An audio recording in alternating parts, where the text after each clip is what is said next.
Good too. You know I had to drop a track for my boy. Hey, boy, where you at? Yeah, I've been here harassing boys out here telling favors. I'm the hardest young nigga, I ain't signed to no label. Hey, Bruce Gas putting them fights on the table. Calling that Boston since Kane versus Abel. Smoking so much gas, you would think that shit was fatal. I'm the people's champion like Muhammad Ali. Shout out Bruce Gas, one day we gon' meet. Yeah, we gon' blow it down, we gon' smoke hella weed. Yeah, we gon' blow it down, take a hit out the Toka too. Slipping hella shots, feel like Tyson with the peak. Little block on my side, but it hit just like Isaac Cruz. Shout out man, Chad, real shit, that's my fucking dude. We always cooking on the panel. Strapped to my side, I ain't talking about no sandals. Bruce passed me the blunt, I'ma light it like a candle. Ayy, non-stop bars, man, I always spit flames.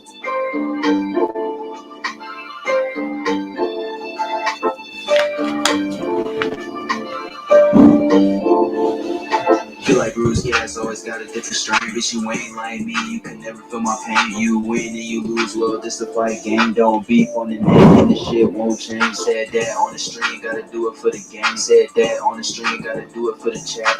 I ain't undisputed, yeah, hold on, I ain't undisputed, but I want all the straps.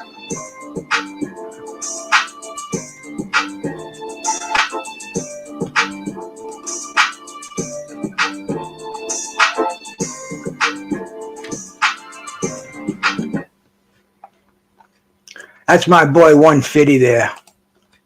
How you doing, everybody, man? Bruce Gas, boxing, jazz, and more. I'm kind of in of course, I'm in a little bit of a conundrum over here, getting this all set up here, and I think I'm good. I think I got some background stuff going in there, man. I appreciate anybody that's stopping in here. Kind of a rainy day out there. Let me see if I can show you what it looks like out my window. Chen Smoke, my brother. How you doing, man? There we go. That's what it's looked like on the bay right now, man. It's very, very foggy. We got some rain coming down. Got a few seagulls out there, a couple of ducks swimming by. But not a very good day to be out and about. So I'm over here, man. Hey Joe, good morning, my brother. Thank you for coming by.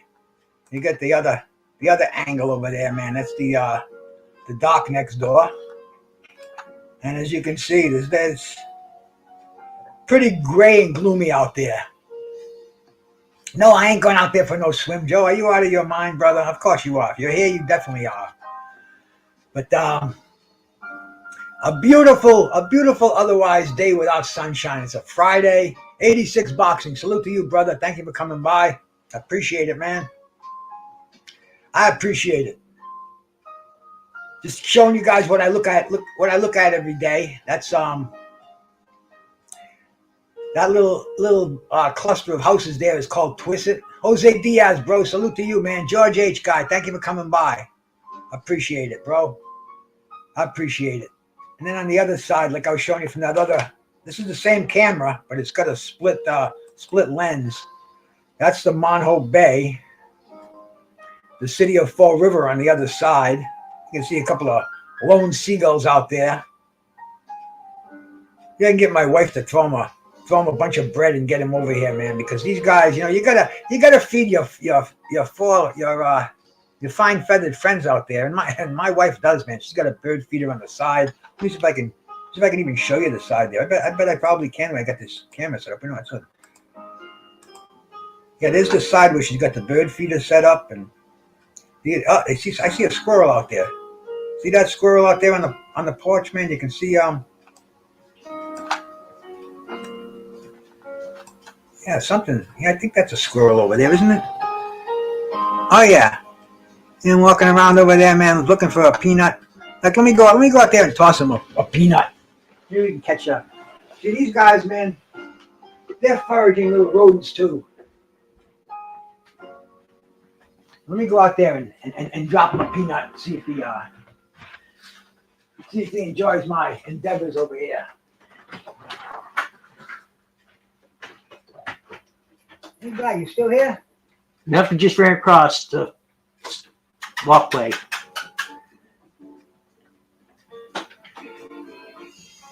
Oh, here he comes.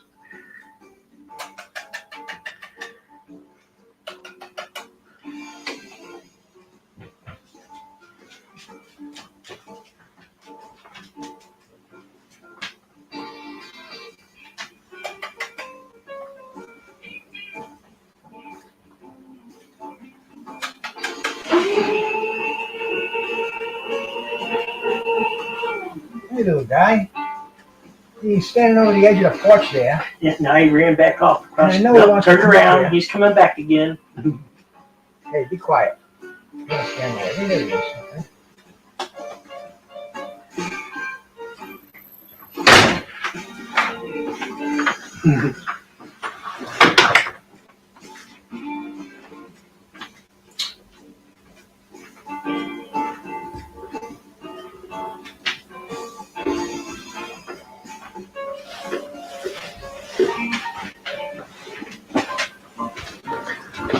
So we take care of them little guys on the side,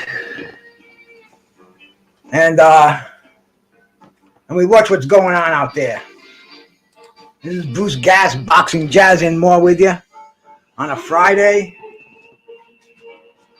That little, I don't know if you can hear that sound in the background. That's my my magical butter maker. We're making some tincture right now, and we'll see how that bad boy comes out. It should be okay. Should be okay here. And the reason I came on this morning, was because I saw something last night, kind of disturbing to me. And it was an article, and it said it was on BJPEN. I don't know what the name of it is, but it's a publication, internet publication, and the line here, it says, WBC president reveals Jake Paul will be ranked if he beats Tommy Fury. And in quotes, it says he deserves the opportunities that any other boxer has. I don't know about that, man. I think Jake has had quite a few opportunities. You know, I mean, just looking at his competition. Let me pull up Jake Paul's. Let me pull his record up on BoxRec.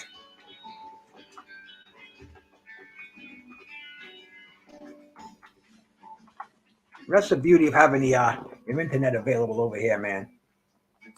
Now this is a man who's deserving of a top 10 WBC rating. I don't know if it's going to be top 10, top 25, whatever it is, man. He's got 1 star in here as a cruiserweight. He's got a record of 6-0, and let's see who he's fought, man.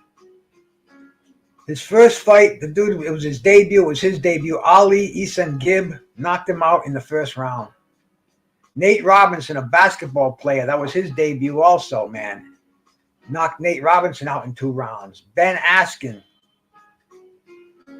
first round knockout. Tyrone Woodley, split decision, 8-round victory. Tyrone Woodley again knocked him out in the 6th round. And bear in mind, all these cats, this is their professional debut. And then he took on Anderson Silva of MMA fame. I mean, I don't know if you saw that fight, but he was knocked out with an invisible punch. Knocked down. He wasn't knocked out. It was an 8-round unanimous decision. And now we got this Tommy Fury fiasco coming up in another week. Man, I don't know. I don't know how boxing is. But, you know, we're looking at the WBC. The WBC has been around since the mid-'60s. Jose Sulaiman, the original president, his son Mauricio Sulaiman. Kind of a little bit of nepotism in there, to say the least. But this is a governing body, probably the most important governing body in boxing today. We're not gonna brush aside the IBF or the WBA or the WBO for that matter. They're all equally important in this crazy game of boxing today. But for the WBC president to go out there and say that he's going to rank Jake Paul, who hasn't fought a contender, who hasn't fought anybody, who hasn't had less than 3 professional boxing matches. He's fighting Tommy Fury. I don't know if you saw Tommy Fury's last fight, man. It was terrible. Who did he fight, man? Let me look in here and see, because I can't even remember. I'm so bad with names these days. He fought a guy named Daniel Boscani. He was 10-1. He outpointed him over 6 rounds. It was at Wembley Stadium. I think it was on the undercard of one of his brother's fights. Might have been on the undercard. But anyway, I'm not sure Tommy's ranked, man. I don't know if Tommy Fury is ranked. Let's see, man. Let's ask the let's ask our little our friend over here, man, who we get all our information from. That's our internet, Alexis, whatever we call her. Is Tommy Fury ranked in the WBC ratings?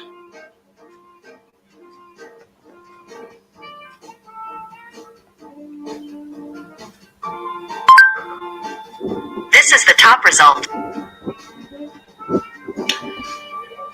Tommy Fury is, let's see, is he ranked here, man? See, usually they tell me. Now I have to go looking in here. And they're not giving me a straight answer. But as far as I can see, I don't see Tommy Fury ranked. Let's go into the WBC ratings here, man. Bear with me for a second.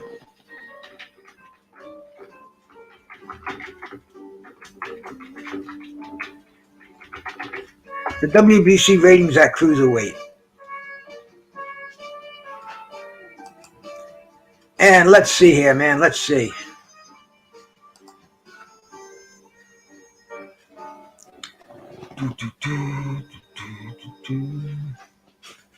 No, we don't want to sign. I'm already signed up for you, man. We got the top 10. We got Akoli, we got Breedis, Dorquitos, Makabu, Michunu, Riccaporte, Papin. These crazy names in here, but I don't see Tommy Paul ranked in the top 10. We'll view the full rankings here, man. If we can find them over here, we'll check out the WBC cruiserweight rankings.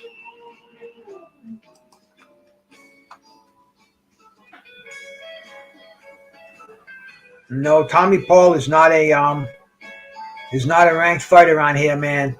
This is just a shamble. This is crazy boxing. This is why I'm into yesterday's boxing. I don't even call it old school. I just call it school. This is the real boxing. But this fight, and it's a pay-per-view on top of it. I go back and I remember when we had fighters like Jake Paul. Not even like Jake Paul. Celebrity boxers. Anybody remember Too Tall Jones?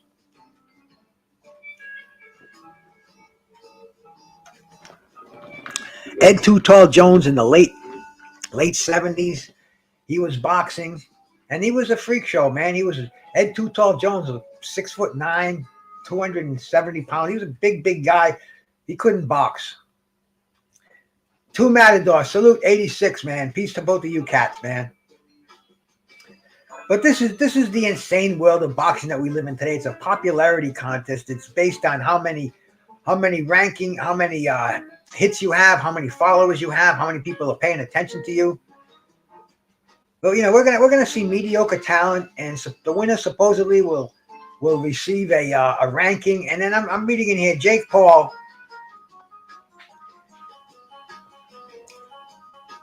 This is from the WBC. Jake Paul has been close to the WBC for several years, starting with the first event prompted by UK when brother Logan fought KSI. On that night, Jake won the WBC amateur belt on the undercard. I remember that crazy belt that they gave him. And this is what the WBC said to Sky Sports. Jake has dedication and respect in the sport, and the WBC will not tolerate discrimination against anyone.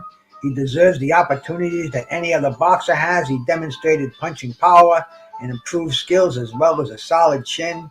Tommy Fury represents a clear challenge to Paul in a battle of two undefeated professional boxers. Woohoo! It really shouldn't surprise us that this is happening in boxing today. Because like I said, it's a popularity contest. And Jake says he wants to become world champion. I wouldn't be surprised if he does become world champion, I mean, the way that the ratings are manipulated, the way that the fights are put together, I could see it happening, man. I could definitely see it happening. This is why I hang on to the old side. In fact, I just got a phone call before I came online here, man. I got a phone call from one of my brothers, a former two-time welterweight champion, Marlon Starling. He just gave me a buzz just to see how I'm doing. He said, you're a cool guy. I just want to call you up and say hi. I said, Marlon, I'm going online in a couple of minutes, man. I wish he had called me like an hour earlier. I would have gotten him on here, and we could have talked to the great legend Marlon Starling, because these are the guys who fought the real fights, man. Like right now, the welterweight division is so messed up. We got two world champions. You think that would happen back in Marlon's day? Nah. I mean, we saw one of the greatest welterweight fights in the world back in the day, man. There were two welterweight champions. One guy's name was Sugar Ray Leonard. The other guy's name was Thomas Hearns. And it didn't matter who they were promoted by. That was going to happen because that's what was best for boxing. That's what we're doing here in boxing. Mauricio is greedy.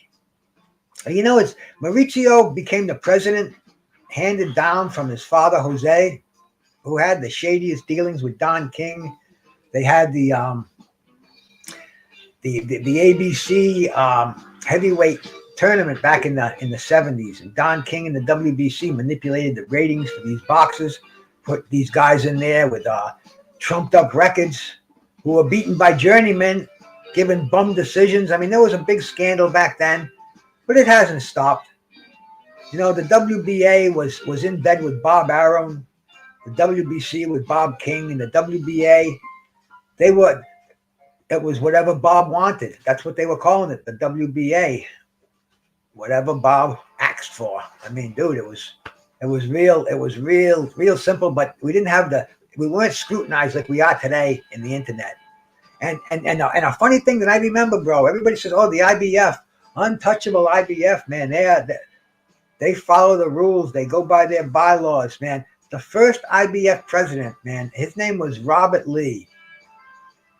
And I believe his son is involved with it now. I don't know if his son's the president, but anyway, Robert Lee ended up doing prison time because he was manipulating ratings, taking kickbacks. The IBF started out as crooked, and the only reason that they were under such scrutiny is because they were based in the United States. Hey, Teach, how you doing, brother? Yes, sir, Joe. Bob Lee, man. Bob Lee was he did the time. Bob Arum was the rat, and Bob Lee was the fall guy. He did the time. The IBF was considered poison. It was, in fact, when the IBF in its inception, it was considered a minor division. There were some fighters who didn't want to fight for an IBF title. It was a secondary belt. But things change real fast in boxing. Things change real fast. And Jake Paul, he's coming off that win over Anderson Silva, very questionable. If you saw Tommy Fury's last fight, another very, very questionable fight. But it's not the business of the best boxers fighting the best boxers anymore. It's who has the names. That's why we're seeing these fights happen, and that's why Keith Thurman is going to fight Errol Spence. Who's Keith Thurman fought? He fought Mario Barrios. And all of a sudden, miraculously, he's ranked #1 WBC welterweight contender. It's such a crock of shit out there, man. It really is. It really is.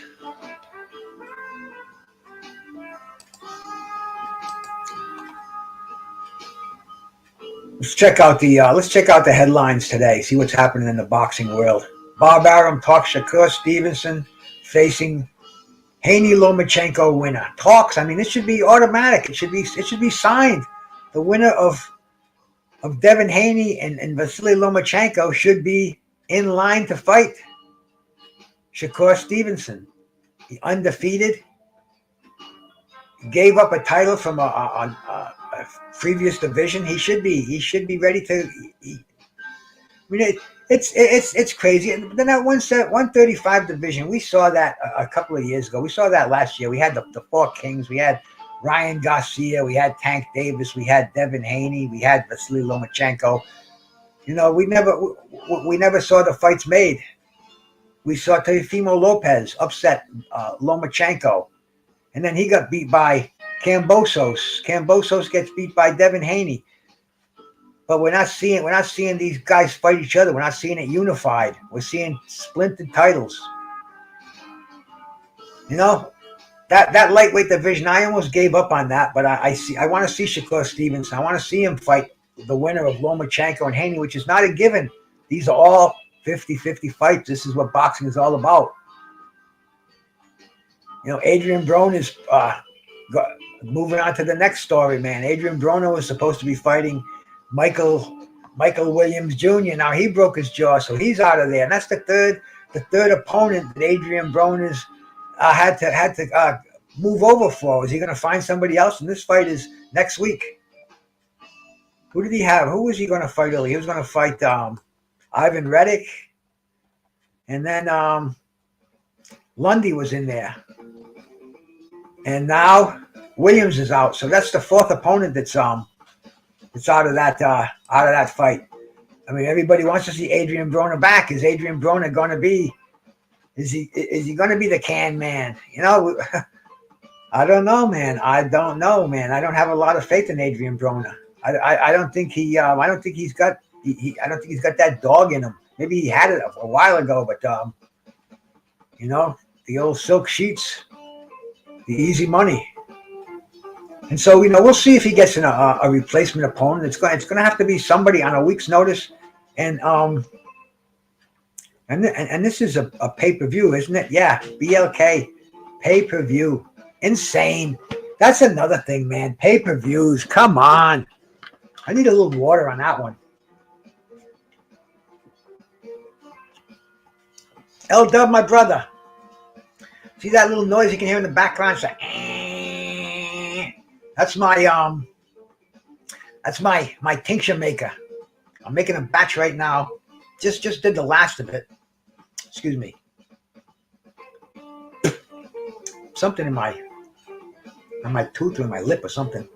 Just had some eggs, a thing of hash browns, and an English muffin. My lovely wife made me a nice hot breakfast on this cold raw day, and so I wanted to come on and talk to these things here, man. I don't know, you know, L-Dub, bro. You know what's going to happen with Adrian Broner fight? Is there going to be have they talked to any opponents yet to come in there? Because this is boxing today, and you know, I think a lot of this is because these fighters are inactive and they get in that gym. They try to go 100 miles an hour. They try to get it in high gear, and taking this time off, man. You don't realize, like they say, iron sharpens iron.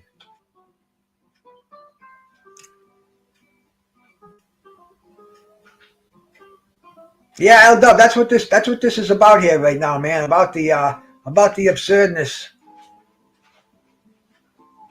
They're looking for an opponent for AB right now, man, and that's crazy. That's a week away, and is this going to be like another Rocky? They're gonna even Rocky had 6 weeks to train, man. This is crazy, and this is a pay-per-view. I don't know why they just don't run these cards on YouTube, man. You know, YouTube really is what boxing. It's keeping boxing alive right now. You know, you can turn your damn fucking internet on. Hey, Coco, bro, you know, it's not out of the picture. I wouldn't be surprised to see Edgar Berlanga be fighting Canelo in the next year and a half or so. You know, boxing is not like it was back in the day. We're not seeing fighters fight because they want to unify titles. We're not seeing talent versus talent. We're seeing the guy with the most hits fight the so-called face of boxing. That's going to bring in a lot of viewers. And, you know, they're doing it pay-per-view. Bro, I think I've told you, cats, I have not bought a pay-per-view. I didn't buy any of them till maybe I bought a WrestleMania way back in the day. But even then, I had the black box. And I paid for Thomas Hearns. I ran Barkley, too. That guy Bones, how you doing, my brother? And I'd watch it, too, the way things are. And like I was talking about earlier, it's not pay-per-view. You know, they have to learn a new way to sell boxing. They have to make events out of it. So we'll go to theaters. Maybe they can have boxing personalities at these theaters where they show these closed circuit events. One of the last closed circuit events I went to was when Muhammad Ali fought Larry Holmes, and it was at the Providence Civic Center, and they had a live card there. They had some local fighters, some guys from New York, guys from Philadelphia. They put on a pretty good card live, and then they put the big screen. It came down from the ceiling, hovered there, and we saw the Ali card. You know, from the this was from Vegas, but these pay-per-view numbers, they're way off. They're way off. Anybody, it's kind of like if I don't know if you remember the days of cigarette machines, right? You walk up to a cigarette machine, you got one over here, you put a buck a pack or $2. It was cheap back when they had cigarette machines. And they had one over here, you could just pull a lever for free and get your cigarettes. What are you going to do? Are you going to put, some guys will fake like they're putting money in the real machine. They'll pull the fake machine because that's what a lot of clowns on here do now. Oh, I don't steal pay-per-views. I don't pirate them. I support boxing. Yeah, I support boxing too, man. I talk about boxing all the time, every day, sometimes all day long. I watch boxing. I bring friends of mine because they see me. I'm a nut. All I'm doing is talking about boxing. I wear boxing, dude. Right now, see what this says here? Boxing is the best antidepressant. And that's a fact, bro. That's a fact, man. I've gotten off. I've talked to many people about different medications that I was prescribed. One was benzodiazepam. I was prescribed Wellbutrin. I was prescribed gabapentin, and I was prescribed the deadly oxycodone. And all those are things of the past. And I like the weed. And I like boxing, and I like talking to people on the internet here because it's my antidepressant. I got a call yesterday. My brother Tim Witherspoon, the great Tim Witherspoon, he wants to talk about the Errol Spence and the Bud Crawford fight. And I said, Tim, that fight's been talked about to death. He goes, no. He goes, not the fight. He goes, I want to talk about why that fight hasn't been made. And I says, bro, and he says, you want to come on my show? We'll talk about it. I said, yeah, man. So 8:00 tonight, man, go over to Tim Witherspoon's channel. I'm going to be over there with him, and he's going to tell us why this fight hasn't been made. And this is a guy who's been in the back room, who's been negotiating. He's fucking went head to head with Don King for purses. He knows boxing negotiations or how it was. And he wants to talk about why this fight's not being made today. It's not going to be long, but I said, yeah, brother. When a boxing mind like Tim speaks, man, it's definitely worth paying attention to. He's got something he wants to get off his mind. Hey, Punchy, how you doing, my brother? Nice to see you in here, bro. Just doing a little fucking quick one on here. It's all about my displeasure for the fucking WBC ranking Tyson Fury, ranking my fucking mind is starting to get weak now. I think my juice is kicking in. It's Jake Paul is going to get ranked by the WBC in their top 25. I think L-Dub said. I know. I read the article just a little bit ago. They said they're even going to rank him. And man, you know how many fighters fight blood, sweat, and tears, no sponsorships. I mean, this is a tough game. Kids coming out of the ghetto. This way to the crack house. This way to the gym. Most of them go to the crack house. The very, very few. Like a snowflake in hell, they make it. They survive that life. They get into boxing, and they strive to be recognized, to be rated. They fight in these fucking cigar smoke filled smokers is what they used to call them, man. These fucking VFW halls, making their bones, fighting opponent after opponent that sometimes never get rated. Jake Paul. He's in his 7th pro fight against no names, against nobodies, not even professional boxers, and he's going to be ranked. I mean, this sucks. Any boxing purists out there, man, and you can stomach this, man. Good luck to you. I'm going to watch it. I can't get excited about it. See, I can come on here and vent a little bit, but I'm not much of a venting person. This is boxing. This is the sport that I love. And unfortunately, I have no control over the way that it's going. I'm not going to put any dough into it. I'm certainly not going to fucking lose it over it. I mean, I see some fucking channels that go nuts, that go fucking crazy about fighters, about what's happening, what's not happening, fighters getting the bad, whatever it may be. I kind of like call it as I see it. And, I roll with the punches. My buddy rolling with the punches out there, man. I'm like you, Roland. Every day I wake up and I see something new going on in boxing. Jellybean 4280, bro. Thank you for coming by, man. I appreciate you cats coming in here, man. Friday, and it is a holiday weekend. It's President's Week. I'm pretty sure. All that means to me is I don't have to put the trash up there on Sunday night. But I think they've condensed Washington's birthday, Abraham Lincoln's birthday, and blah, blah, blah, blah, into one holiday. And it's this Monday. Schools are closed, so kids are going to have a extra day off. I used to dig that. But you see, being retired and stuff, there's no holidays anymore. Is there fights on Sunday night? I know Jake Paul. His fight next week is going to be on a Sunday night. Or is it next week? I don't even know when it is. But the thing is, this fight is going to be actually looked at as a sanctioned fight by the WBC. They're going to actually rank Jake Paul if he beats Tommy Fury. Now they're going to rank Tommy Fury if he beats Jake Paul because Fury actually has the more impressive resume, if that's what you want to call it. Mad Dog, brother, how you doing, man? So let's see. Let's go down the list, man. Yeah, we got Mauricio Lara, El Bronco Lara, and Lee Wood, man. That's going to be an interesting fight. We saw Lee Wood with that fight of the year against Mick Conlan, man.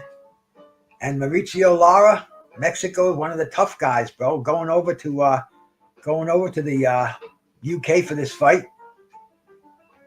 It should definitely be interesting, and plus it's an afternoon fight, and there's nothing quite like those afternoon fights, man.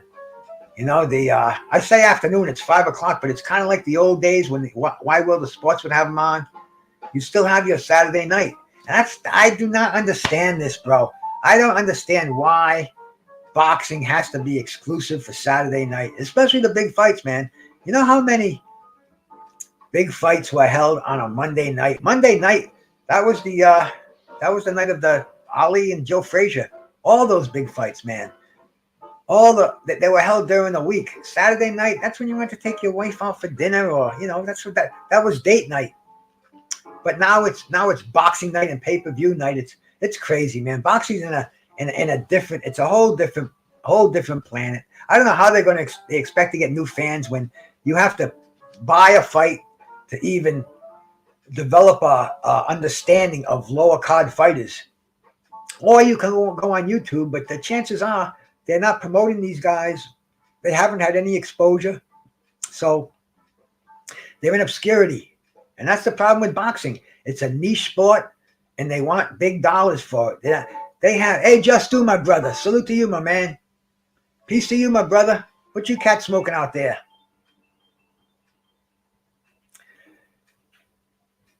Before Tuesday night fights, man, that was weekends where Saturday afternoon was boxing. Every week in the Sunday paper, you got a TV guide, and it would tell you what was on during the week. And went right to the sports section. It would tell you who was fighting, because that's the only way. There was no internet. It wasn't on any television or radio, and unless you had like some kind of a direct connection with Las Vegas or something. But the only way I knew when fights were on was the week before. But then you'd open up your Sunday your TV section. You'd see Boom Boom Mancini versus Alexis Aguayo. Holy shit! You'd see Larry Holmes and just fights that would blow your mind. Sometimes Sunday afternoon, sometimes Saturday afternoon. Glazed donut. I just got some stuff. I just got OG Kush, and I got some stuff called Afghani. Let me show you a butt of these two fine weeds while I'm here, man. I might as well, right? Because we love boxing, we love bongs, we love music. And we love our special other two.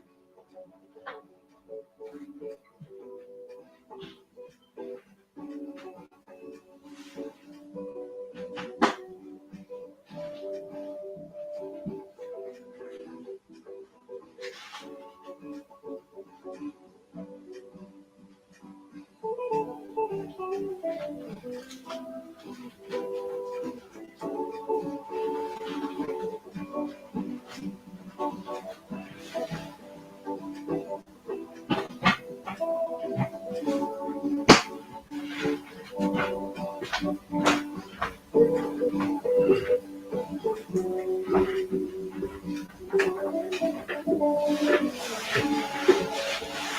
right, man, I'm back again. I just wanted to show you. This is the Afghan. Check out this bud.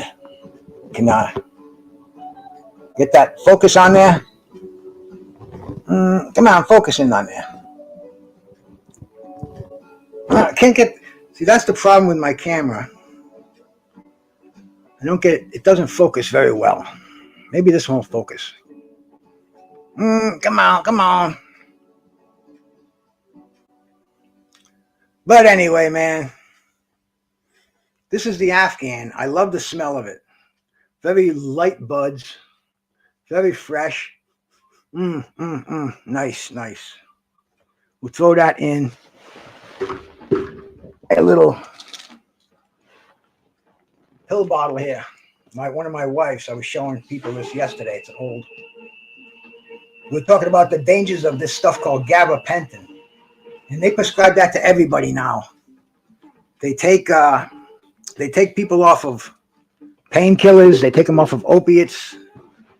And these doctors, they have this. I don't know if there's an incentive, but they're putting all these people on this gabapentin, which is, it was made for epileptic seizures. Shannon the Cannon, brother, how you doing, my man? Peace to you, brother. And it was prescribed to me for neuropathy, and actually for I wasn't sleeping well at night, and I had gotten off of 4 different prescription drugs, weaned off them, not just gotten off them, because you're going to be very careful. I don't advocate stopping taking what you're taking, but I advocate being your own physician and studying on these things. See what the long-term effects are. See if it's helping you. Really, evaluate yourself and I found out with myself, I didn't need to take all these pharmaceuticals. Right now, I take a high blood pressure. I was prescribed that when I was in my 50s. I've been taking that since then. I'm 68 now, and I just had my blood pressure taken last week. It was 127. It was 75. It was really, really good. But I'm going to ask them if I can get off these things. But then again, it's a chronic thing, hypertension, I guess, and take one little pill every day, and you can keep it in check. And that's what you call being your own physician. But then there were these things. Hey, Mayhem and Miracles, how are you, my sister? I mean, there was the Wellbutrin. I retired from work. I was irritable. I didn't have anything to do. I wanted to go. I wanted to work. I wanted to be with people. I didn't have the internet. And it cost me a fortune to go out and hang around. So I was a little bit edgy. I didn't realize it, but you could have tried this Wellbutrin, man. I take one in the morning. I'm good. Somebody can cut me off. Hey, I said, hey, I want to be like that. So I told my doctor, oh, sure. So I got on those, and I couldn't notice any different, no difference whatsoever. I was on for 6 months, and I said, I think I'm really. This doesn't matter if I take it or not. And he's like, well, you can't just stop. I'm going to put you a low prescription, and after a month, we'll go half of that. But anyway, I got off that with no problem. The benzodiazepam, that took a long time, because those are benzos. They're like Valiums, like Xanax. That shit stays in your system. Very hard to stop, but it's not impossible. And that was another one. I'm like, man, I smoke a joint and I can sleep just as well as I can taking these. And I don't have the stress that I had in my the days when I needed those. I'm not in business anymore. I can manage my life better. I appreciate things on a daily basis now, where I took things for granted back then, and I was always looking for the next hustle, the next way to make a buck, the next scam, whatever it may be. But with that in the past, I noticed life kind of just slowed down a little bit. But anyway, the bottom line to me was I got off all of those prescription drugs. I take one now for heartburn, for esophageal reflex control. It's I don't even know the name of it anymore. It's in the bathroom. I take it once every day, and that's because I have Barrett's syndrome. And I take the high blood pressure pill, the Anatol, 50 milligram. I take that once a day, and aside from that, man, it's the supplements that I take. I think the supplements keep me healthy. And for the pain, I have pain in my shoulders. Like I have arthritis like you would not believe. And I just smoke weed for that, man. And what I do, I don't even smoke it anymore. I make it into my tincture, my green dragon tincture. We're making a batch right now. And it keeps me under control. It keeps me happy. It keeps me very, very interested in boxing. It makes me more tolerant of small things that used to upset me. They don't upset me anymore. And weed to me, weed is what does it. No doubt about it. If I stop smoking weed, I get very irritable, so to speak. I can't really tell, but I notice my wife notices it, and she is a bigger smoker than I am, man. She loves her weed, and keeps us together. So anyway, man, shout out to Mary Jane. We smoke it on a daily. Drink it on a daily basis. I make the tincture now. Just ran out today. We went and re-upped. I got a batch going now. It'll be ready at around 6 o'clock today. But I mean, it's just part of it. It's just part of what we do. You know, we keep ourselves sedated, and I haven't had a drink in 20 years, man.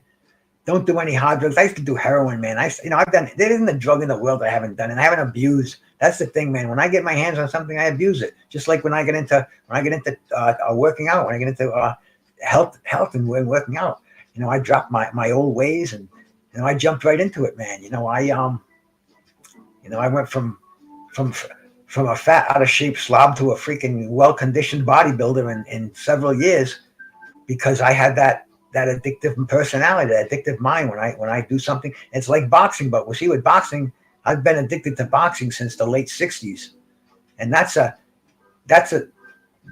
good addiction. That's something that back then it was just a pastime, it was just fun. But now it's so cool where you can bring these things up that they're relevant to other people. They're like, oh man, tell me about that. And see, I can remember the fights of the 70s and the 80s better than I can remember the fights that happened 2 weeks ago. Strange but true. Ryan Garcia and Tank Davis is still on for the 15th. That's going to be interesting. Tank Davis has got his sentencing coming up. So I don't, I'm not a judge there, but the thing, I don't know exactly what he did, but from what I understand, what he did was pretty bad. He hit and run, left a pregnant woman there, left 4 people there. I mean, just not what you do. And plus, he's got a record. It's not like it was his first time doing it. So, man, I don't know. But, state law, they mandates, and justice is blind. And the facts should be presented.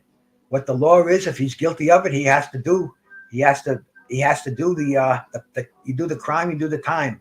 It's always been like that, man. And personally, I don't care what they do to him. I don't care what goes on. I want to see the fight. I want to see the boxing. Back in the day, man, there were so many boxers that if you knew their previous lives, if you knew what was happening, you would never put them on high pedestals anymore, man. If you cats knew Sonny Liston, we all know the notorious Sonny Liston. But even Carlos Monzon, man, he was in jail for life. He killed his wife, threw her out a fucking window. Fuck, man. I mean, Ron Lyle, convicted murderer. So many of them, man. So many of them. And you talk to other boxers, and they tell you about these guys. Reggie Gross. I talked to Tim, and he tells me some of these fighters that came from that turned into hardened criminals. It's. Now we're such an informational age that we know these things. We talk more about what the fighters do behind the scenes than we do about the actual fights happening, because half the times the fights don't happen, which sucks. We get all this fanboy shit going on. They're talking about this fighter ducking that fighter, and everybody's explaining why these fights aren't being made. I don't know. I don't care. I'm way, way below that pay grade, man. I'm just a fan of boxing. I want to see David Benavidez and Caleb Plant. I'm not going to go and say, oh, David Benavidez looks weight drained. I mean, all these little things, man. I want to see these fights. I definitely am a fan of boxing. I'm a fan of of old time boxing, of new time boxing. We're just not seeing what we want to see. We're hearing, we're getting arguments. Oh, if he fought him, man, if Canelo took on Andre, there would be no fucking contest. It would be an easy fight. Well, that's the kind of guy that Canelo would have problems with. And why don't we see these fights?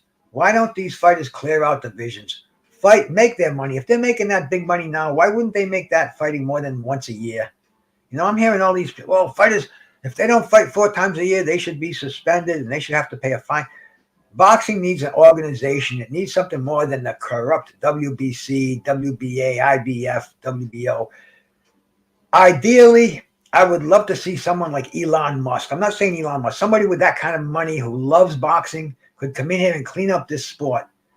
Give us the fights we want to see. Pay these fighters respectable money. Have something set up where they're not going to go broke when they retire. They don't have to take handouts. Boxing, make it up and up. Make these ratings believable. But that's a pipe dream. I don't think we're going to see it in my lifetime. I saw the greatest era of boxing, and I'm looking at what they're giving us now. And all I can do is hang with it, man, and enjoy what's going on. But it's not the kind of boxing that I grew up with. And unfortunately, it is what it is. That's boxing today. We can cry about it. I'm not paying a nickel for it, but I'm watching it every chance I get because I love boxing. All you cats, I appreciate you coming in here, man. Let me know what you think in the comments down below. Should the WBC, should they even allow somebody like Jake Paul to be mentioned in their rankings? A fighter with 1 star who's fought nobody but debuting fighters or fighters with the last fighter that had any kind of a record was 3 wins and 1 losses. Made more of his money as a mixed martial arts fighter. And boxing it is what it is, man. Like I said, you want to hear me and Tim going to talk about the why this fight isn't happening, why the Errol Spence and Bud Crawford fight's not happening according to Tim and some of his Philly boys. Check us out tonight. I think it's at 8:00. Aside from that, man, thank you for stopping in here. Please give me a thumbs up. Bruce Gas, Boxing Jazz, and more, and I'm out of here. Peace.